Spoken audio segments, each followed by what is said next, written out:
Anti-police brutality protesters have been confronted by armed men in cities around America in recent days, with some brandishing firearms or other weapons, some driving vehicles at crowds, and others, including members of the so-called boogaloo movement, claiming they have come to help anti-racism demonstrations. On Sunday, in Seattle, a man drove at speed towards protesters, while several protesters tried to slow or stop the vehicle. One who reached through the car window was shot in the arm by the driver. The driver then exited the vehicle carrying a handgun, which appeared in photographs to have a modified, extra-long magazine. He moved into the crowd, and later surrendered to police. But this was not even the first such incident that day. In Lakeside, Virginia, an armed man named Harry "Skip" Rogers was arrested on charges of assault and battery after he allegedly drove his truck at protesters, hitting a cyclist. Rogers, reportedly an organizer for the National Association for Awakening Confederate Patriots, carried out a one-man protest in 2016 wearing Ku Klux Klan robes, and was also part of the Unite the Right demonstration in Charlottesville in 2017, where protester Heather Heyer was murdered in a vehicular homicide. 2 days after Unite the Right, according to photographs and accounts of activists, Rogers was bloodied in an altercation that took place when he attempted to disrupt a memorial rally for Heyer, while wearing a shirt with KKK and Confederate flag patches.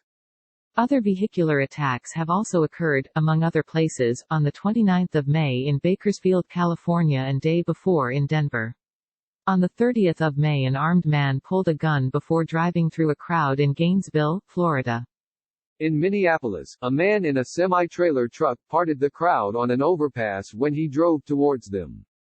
Further incidents involving firearms and other weapons have also occurred. In McAllen, Texas, last Friday, a lone man threatened Black Lives Matter protesters with a running chainsaw, first screaming, "Go home," before shouting racial slurs.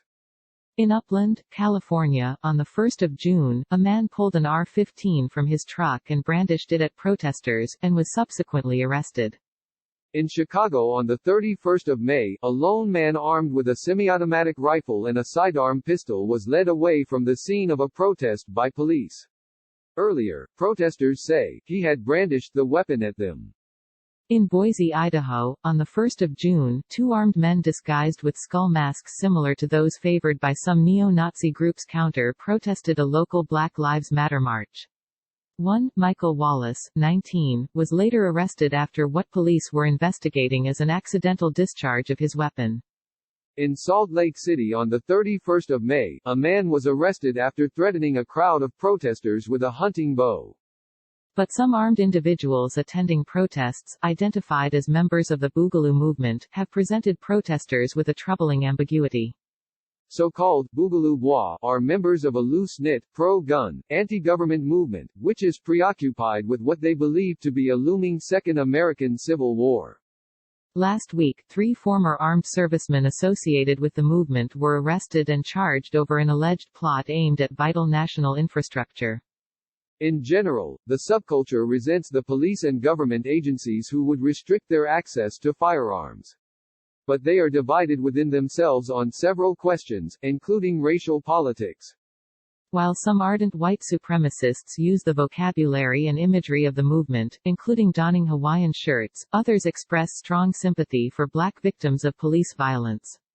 At protests around the country, some members of the boogaloo movement have shown up armed to protect stores from protesters, and others are implicitly hostile. But others claim to support the protests. Social media material obtained by The Guardian shows some in smaller communities in the Pacific Northwest marching alongside Black Lives Matter protesters. On social media, some of the most popular Facebook pages and groups associated with the movement have celebrated the protests against the killing of George Floyd. One viral social video shows a boogaloo boy vocally criticizing police brutality and sympathizing with the protesters. But worries about infiltration and uncertainty about the true motivations of boogaloo sympathizers have led many protesters to keep their distance. The Puget Sound John Brown Gun Club is a leftist community defense organization, which itself frequently openly carries firearms in defense of left-wing protests, and is known for attempting dialogue with members of right-wing militia groups. Via a messaging app, its spokesman reflected the ambivalence with which many protesters regard boogaloo bois. The Boog movement has many bad actors within its ranks, proliferating anti-Semitic, racist and QAnon dog whistles, either deliberately or inadvertently, but the movement has also scooped up legitimately disillusioned people, the spokesperson said. Asked how the group and other leftists should respond to boogaloo bois seeking to join or assist protests, the spokesperson said, "We've had boogaloo types show up at events. Usually we watch from a distance because of the risk and unpredictability.